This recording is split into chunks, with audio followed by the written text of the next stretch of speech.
What's your, I can't believe other people don't do this, hack? I am shocked at the number of people that don't put their sheet sets in the matching pillowcase for storage until use. It keeps it all together. I just wash my sheets and put them directly back on the bed so I can avoid attempting to fold the fitted sheet. Clean out your fridge before grocery shopping. Eliminates mystery Tupperware and always reminds you of something you need to pick up. Also, don't go shopping hungry. Combine the two by cleaning out the fridge, eating all the Tupperware and stuff that's on the way out as a big selection platter, then go grocery shopping. Shopping with a full stomach is a great way to buy what you need and not what you want. I hate cleaning, but whenever I leave a room I try to take something with me. It might be a piece of garbage, a dish, or an item that needs to be put away. It goes a long way to keeping things tidy without any real effort. 2 grandma's sayings have worked for me. It's easier to keep up than to clean up. Don't just put it down, put it away. My grandma's is, never go up down the stairs empty-handed, which admittedly isn't the best safety advice, but similar idea. I keep one of those dish cleaning wands you fill with soap in my shower. It's filled with Dawn soap and vinegar. I scrub my shower walls and tub basically every other shower, just while I'm in there.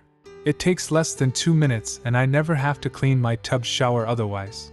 About 2x year I'll do a Comet tub clean scrub, but I can't even tell a difference. It's mostly just for peace of mind. I love this because I hate cleaning my shower, to the point that I just don't do it. I'm gonna buy me a little cleaning wand. Learn all the keyboard shortcuts you can use regularly. It blows my mind how people at work are like, "How are you so fast with the computer? We use Epic," and I'm just like, "Well, I'll teach you some keyboard shortcuts so you don't have to keep going back and forth to the keyboard and mouse. Will take like a minute," and they still refuse to learn. I can't motivate myself to clean long periods, so I've recently started playing turn-based, or periodic games. At the end of every turn I'll get up and do 5 minutes of cleaning. Then I can spend a day off playing games, but the house gets tidier instead of worse. I like doing calisthenics while playing Souls-like games. Every time I die I do 10 push-ups, or squats, or sit-ups, lunges, whatever. Good motivation to not die, and it makes you get good at 2 things at once. The combination of hyper-focus on the game and exercise keeps your heart rate nicely elevated, too. I make 20-minute playlists, and then stop cleaning when the music is over. Can clean a lot more than I think I can in 20 minutes. Buy her, just because flowers. Seriously, apology gifts always have the stank of the original mistake all over them. Just because, gifts actually make her smile every time she looks at them and not think of the dumb thing I did. When dolphins are trained, they get a fish every time they do a trick or exhibit good behavior.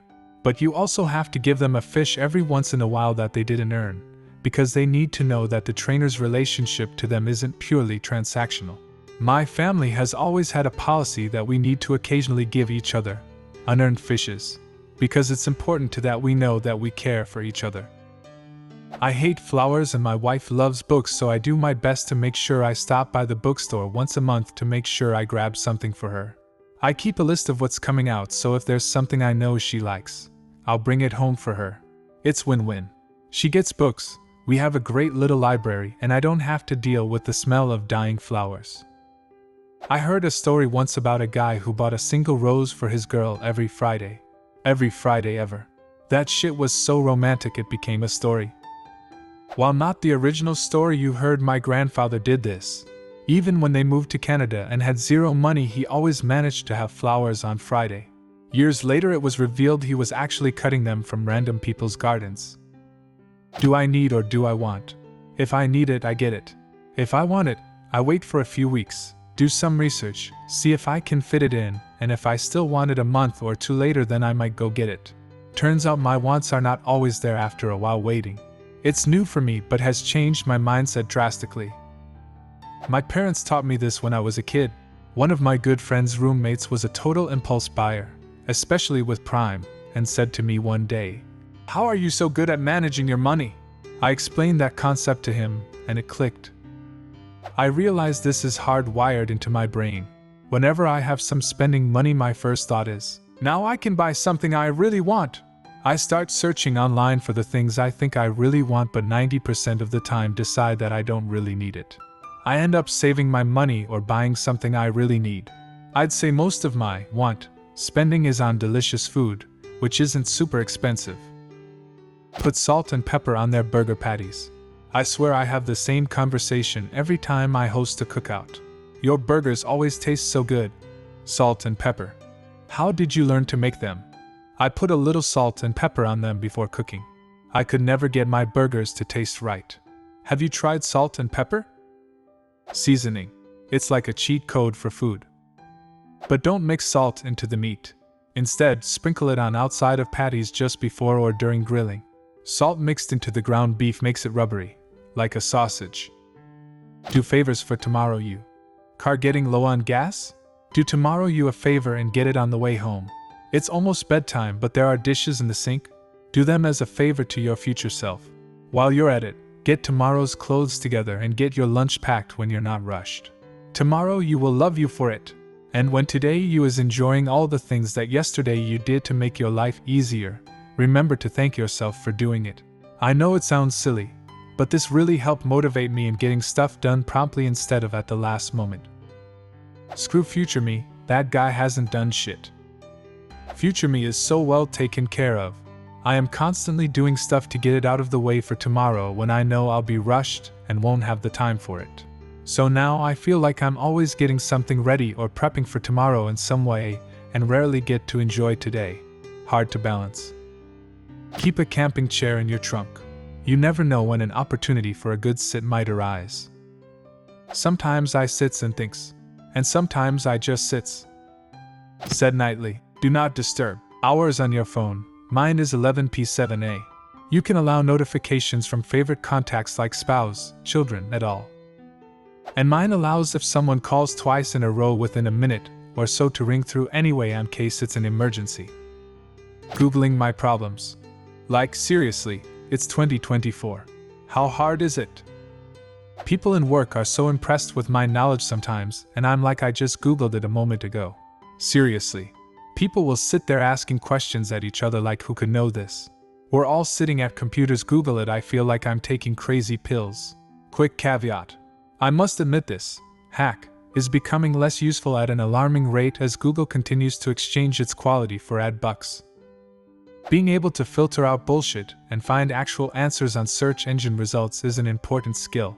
I work in IT and it's surprising how many of my coworkers can't do that. I'm the good at research guy just because I can do a basic Google search. I'll see someone trying to do something that I'm unfamiliar with and, after hearing their problem that they've struggled with for days, spend 30 seconds on a Google search and, oh, you're using the wrong qualifier on that command, try this one, and it works. Using sturdy trash bags in camping and outdoor activities. It's the most advanced cheap material there is. You can use it as backpack liner, as rain cover, as poncho, as sitting pad, can transport water with it, use it as extra shopping bag, it's so versatile, and so lightweight. And more sturdy construction-grade trash bags are not that loud and quiet sturdy. I've worked on and off in entertainment for years and we always keep a thing of big black garbage bags in our rain gear bin. If it starts raining, you can protect a $6,000 speaker real easily with a 10-cent trash bag. We jokingly call them high-tech polymer waterproofing devices, which got shortened to poly, and now I've started calling all trash bags polies.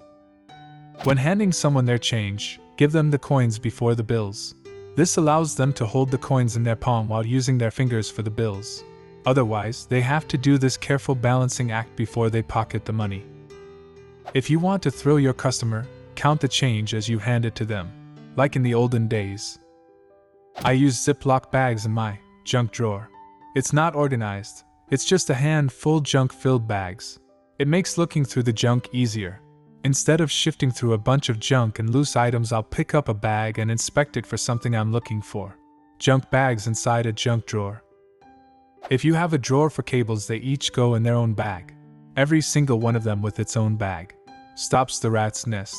You know that weird cable with connectors you've never seen before but just found in your cable drawer? Yeah, that's because they form a big mating pile in the drawer if you don't separate them and they've hybridized. Keep them separate. For household essentials, buy more than you need right away.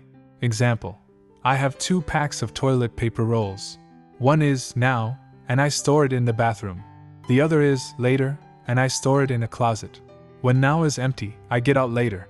Later becomes the new now, and next time I go shopping, I buy a replacement later. That way, I very rarely run out of anything. Surprisingly, many people don't notice there's a little arrow on your vehicle's gas gauge that points to the side the tank is on. And I check it every single time, as if I haven't owned this vehicle for 6 years. When tech stops working and you need to turn it off and back on again, turn it off, and always wait 10 to 15 seconds or more before turning it back on. This allows the capacitors inside holding the memory bits to fully discharge, and it allows the device to fully reset fresh. I take a quick photo of where I park my car in large parking lots. Saves so much time wandering around looking lost. I freeze leftover coffee in ice cube trays. That way, when I make iced coffee, it doesn't get watered down, just stays strong and delicious as it melts. When you're cleaning up goopy stuff that can't be absorbed, use 2 flat stiff things like the edge of 2 pieces of cardboard and literally scoop it up. I am stunned at how many people I see try to clean up something like egg yolks or spaghetti sauce with a mop or a broom. I started walking 20,000 steps a day about 3 months ago now, and I feel fucking amazing. I've missed roughly 2 to 4 days a month since starting, but I've also had some days as high as 30k steps, so it all equals out. Movement, in any form, seems to wildly improve my life.